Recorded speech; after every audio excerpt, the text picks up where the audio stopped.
In a flashback, an unidentified man, later revealed to be Jin Kirigiri, is securely bound to a chair. From a distance, Monokuma observes and activates a button that propels the man's chair into a rocket resembling Monokuma, shaped like an Iron Maiden. The rocket's doors close, the engines ignite, and it shoots through the building's roof into space. The rocket plummets back to Earth at high speed, turning red hot upon re-entry. Upon crash landing and opening, only the man's skeletal remains are left. Monokuma responds with hysterical laughter. In the present day, we are introduced to Makoto Meiji, an ordinary student who won a nationwide lottery to attend the prestigious Hope's Peak High School. This institution is typically reserved for top-tier students in their respective fields. This achievement earns Makoto the title of Super High School Level Lucky Student. I can already imagine the envy in the eyes of the other students who had to earn their spots with actual talent and hard work. Makoto's talent, luck. It's like being the MVP of a sports team solely because you found a four-leaf clover before the game. As Makoto nervously enters the school, the environment begins to warp before his eyes. He later regains consciousness in an empty classroom, discovering a school brochure on the teacher's desk. A note instructs him to gather in the gym for the entrance ceremony at 8 o'clock. Realizing it's already 8 o'clock, Makoto cautiously heads to the gym, where he meets 14 classmates.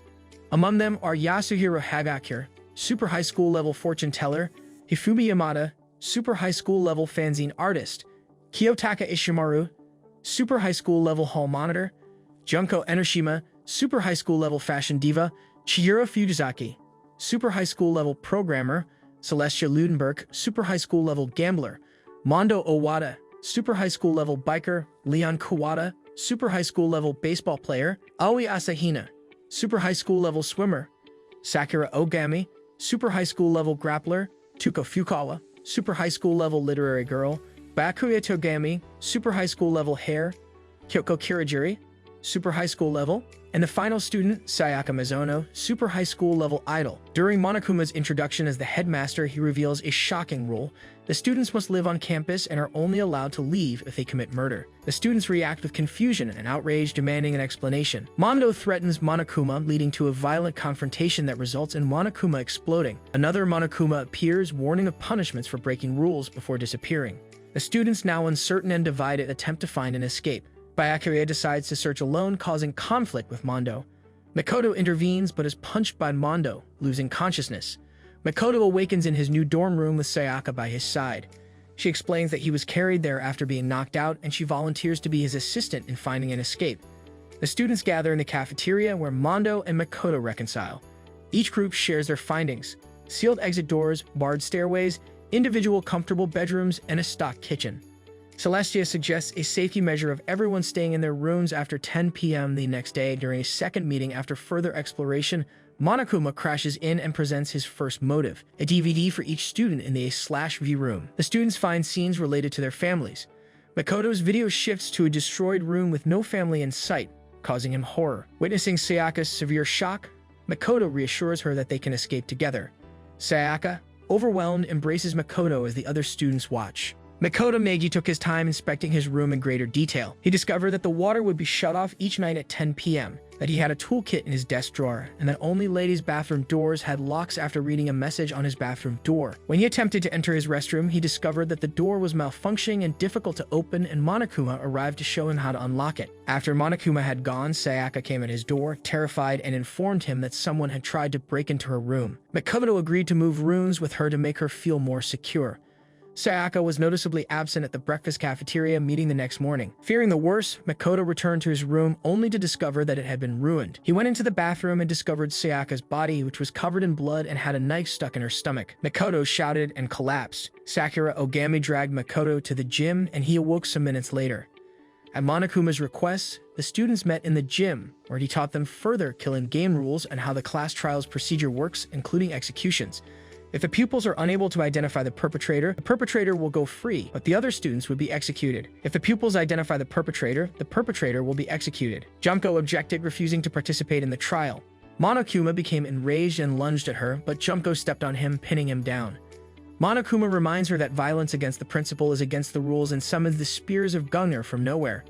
Junko is killed after being pierced by many spears all over her body. The kids were stunned, but they recognized they would have to investigate Sayaka's killing or face the same fate. According to their e-handbook, Sayaka died in Makoto Meigi's room, which quickly made him the top suspect. Makoto and Kyoko discovered the knife that murdered Sayaka, discovered her wrist was broken, discovered gold flakes from the katana, and discovered numerals inscribed in blood on the wall. Makoto discovered a shattered crystal ball and a piece of bloody fabric when inspecting the incineration chamber with Hifumi Yamada. Kyoko saw that the dorm room nameplates for Makoto and Sayaka had been replaced. Makoto eventually discovered Sayaka's Purpose DVD in the garbage bin. In the A/V room, he watched the DVD. Sayaka is shown performing with her idol group at first, but the scene abruptly shifts to her comrades on the state floor, seemingly dead. Monokuma, narrating, reminded Sayaka that if she ever left the school, she would have nowhere to go, leaving her with a mystery of what happened to her bandmates. The pupils proceeded to the class trial room after hearing a Monokuma announcement over the monitors. Summoned to the class trial room by Monokuma, the students descend in the elevator to the courtroom, directed to stand behind podiums labeled with their names. Additional podiums are set up for Sayaka and Junko, adorned with mourning portraits as per Monokuma's twisted idea of inclusion. Kyoko observes an extra 16th podium, despite the presence of only 15 students. Monokuma dismisses her inquiry, asserting that it allows for a maximum of 16 participants. The students take their places and the class trial commences. The investigation unfolds as the students attempt to reconstruct the crime's timeline, beginning with the murder weapon, a knife embedded in Sayaka's abdomen. Aoi and Sakura recount their presence in the kitchen the previous night, witnessing Sayaka entering ostensibly for a snack, but leaving with a kitchen knife. Tuko accuses Sakura and Aoi of complicity, but Monokuma interjects, explaining that even if they were accomplices, only the actual murderer is eligible for graduation. Makoto posits that Sayaka took the knife for self-defense, given her fear the previous night. Byakuya suggests the culprit took the knife from her and used it against her. Makoto once again becomes the prime suspect, but Kyoko intervenes, pointing out that the bathroom door handle had been unscrewed, an action Makoto, aware of the trick to open it, would not have taken. Mondo suggests the killer assumed the door was locked, but Makoto counters that only the girls' bathrooms have locks. Kyoko reveals the switch of nameplates on the doors, leading the killer to assume Sayaka's room belonged to a boy. The discussion shifts to how the culprit gained access to Sayaka's room, concluding that Sayaka herself must have let them in. Makoto contests this, citing Sayaka's assurance that she wouldn't open the door to anyone. However, Kyoko presents evidence, a letter found in pencil impressions on Makoto's notepad that proves Sayaka invited someone else to her room. Byakuya suggests Sayaka aimed to frame Makoto, and her plan failed when the intended target fought back with a golden sword from Makoto's room. Celestia argues that Sayaka sought escape, leading to disputes among the students. Kyoko redirects them to identifying the real culprit. Leon claims there is no more evidence, but Makoto contradicts him. Kyoko introduces the dying message behind Sayaka's corpse, 11,037. Mondo queries Chihiro, the ultimate programmer, but she cannot decipher its meaning. Makoto realizes the message is the culprit's name when flipped 180 degrees and reveals it as Leon. He explains that the message, viewed from Sayaka's position, points to Leon Kuwata. Leon vehemently denies involvement, but Kyoko presents evidence he tried to dispose of, a bloody shirt sleeve and a smashed crystal ball near the incinerator. Yasuhiro admits he couldn't find his crystal ball. Makoto deduces that after the murder, the culprit attempted to discard evidence but faced a shutter gate obstacle. Using Hiro's crystal ball, they opened the gate by throwing it at the on button. The culprit threw the bloody shirt into the incinerator, but partially burned piece remained, serving as evidence. Makoto confronts Leon, who vehemently denies everything. Makoto asks to see Leon's toolkit, but he cannot produce it. Leon's exposed and Monokuma initiates the voting process. Leon's face appears on the fruit machine, confirming him as the chosen culprit.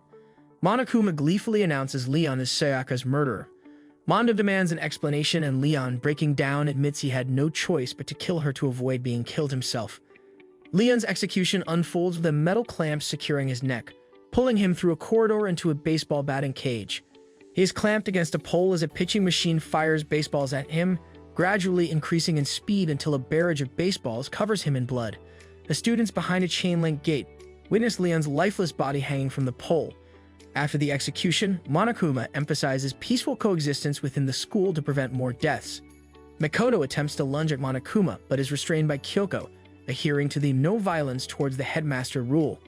In the aftermath, Kyoko visits Makoto's room, and he correctly deduces her intent to discuss Sayaka.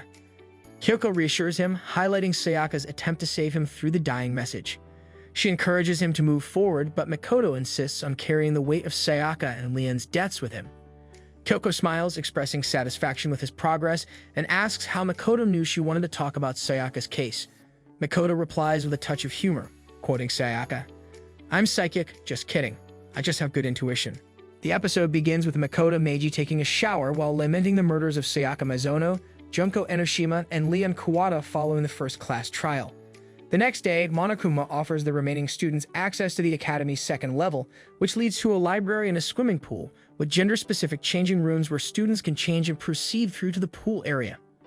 While the others search the freshly opened level, Byakuya and Kyoko stumble upon a school laptop that won't switch on, knowing they won't be able to access the internet, but disappointed nonetheless.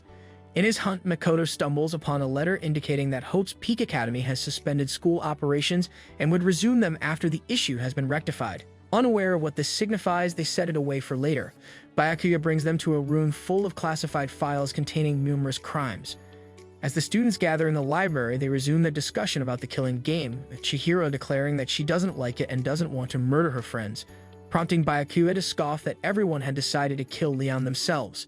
Several individuals explain their reasons for why, and Mondo's fury flares as he attempts to justify Chihiro's melancholy.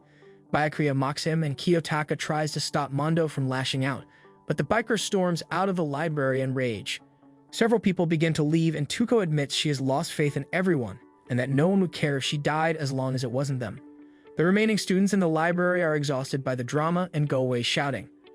Aoi offers to have a relaxing swim in the pool, encouraging a hesitant Chihiro to join her Sakura and Celestia.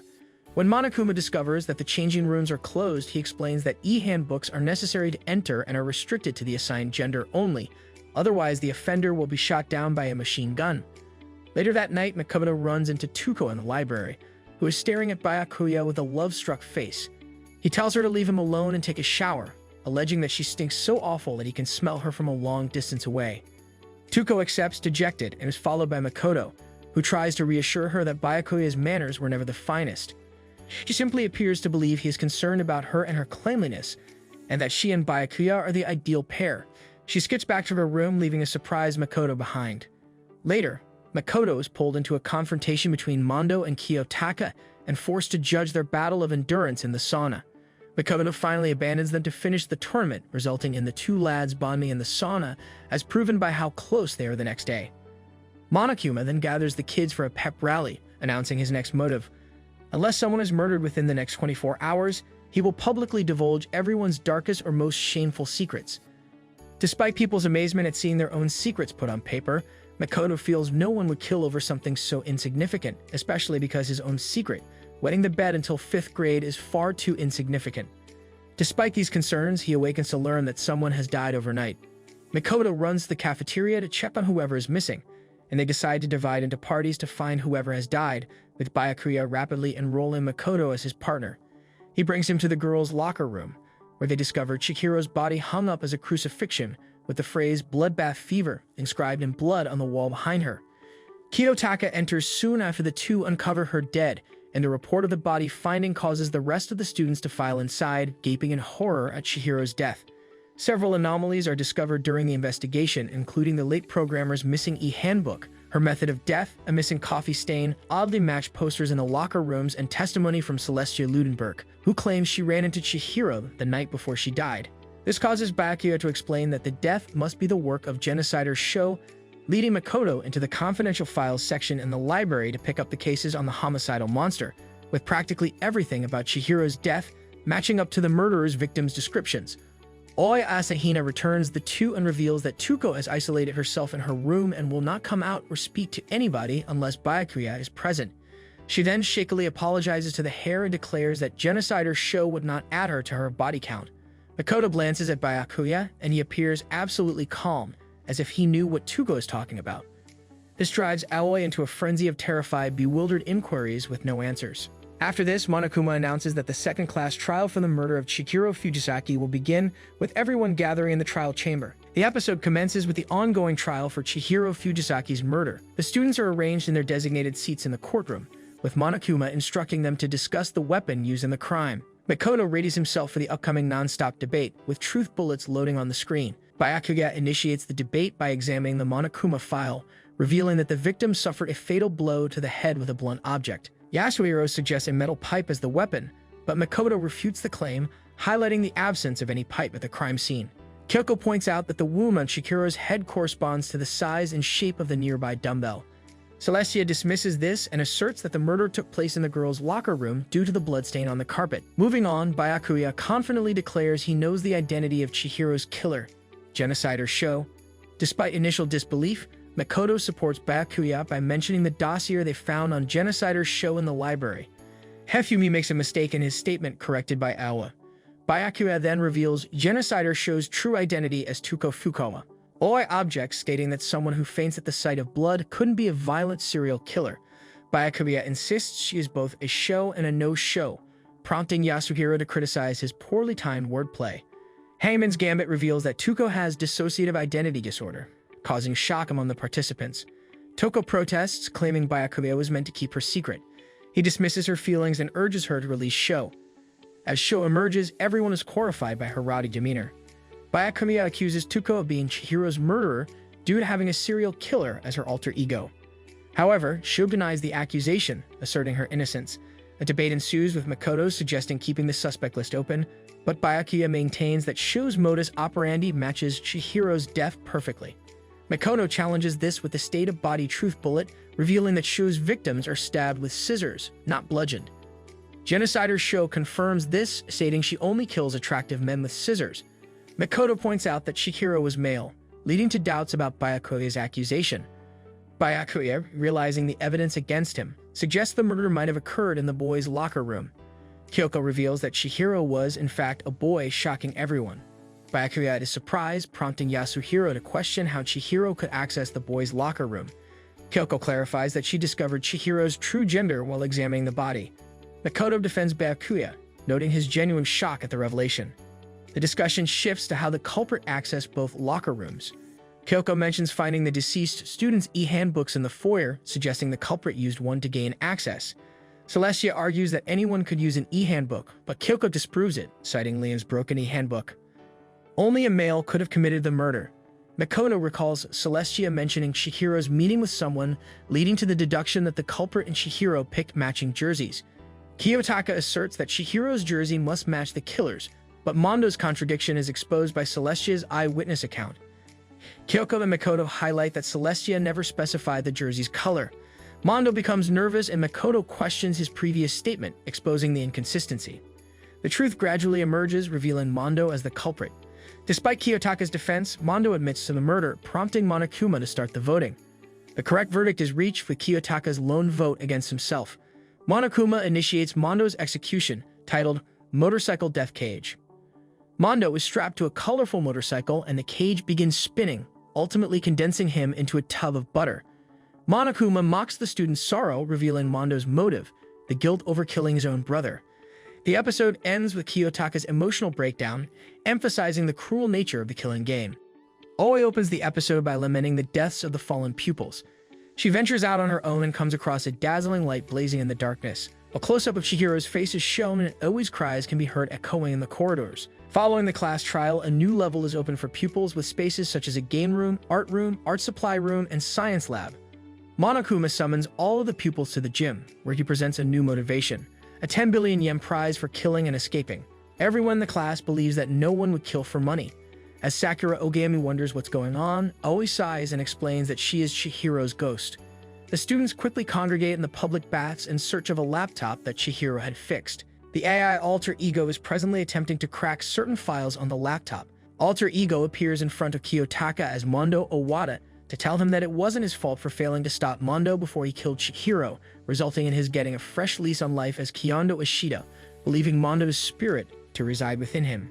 Everyone looks puzzled as Kyoko instructs Alter Ego to keep working, and Alter Ego suddenly gives them a photo of Leon Kuwata, Chihiro, and Mondo having fun with each other. The gang is once again perplexed, wondering if Monokuma was playing a prank on them. When Makoto Meiji goes over to observe Hifumi bowing in front of the females the next day, he recognizes Makoto and begins pleading for aid to save him. When Makoto asks what happened, Hifumi says that he went to Alter Ego last night, and that he now has a connection with Alter Ego, and that he thinks he loves it. When Kiyotaka walks in and says that he won't let his friend be crushed on by him, and they soon start a minor fight, which Kyoko breaks up. Kyoko forbids everyone from viewing Alter Ego, and everyone agrees with Kiyotaka and Hifumi reluctantly telling the other to stay away. Kyoko summons everyone to the public baths the next day to inform them that Alter Ego has gone AWO. Kiyotaka and Hifumi are both to blame. The bodies of Kiyotaka and Hifumi are discovered the next morning, and Celestia is assaulted by the Robo-Justice. However, the case becomes more complicated when the bodies of the two disappear and are later discovered in an art cabinet. Hifumi looks to be on the verge of death, and he gasps Yasuhiro and mentions having seen everyone before coming to the school before dying away. Hifumi dies and Eo is embraced just as Monokuma announces the discovery of a body and the impending class trial. Everyone is devastated by the loss of 2 games in a row.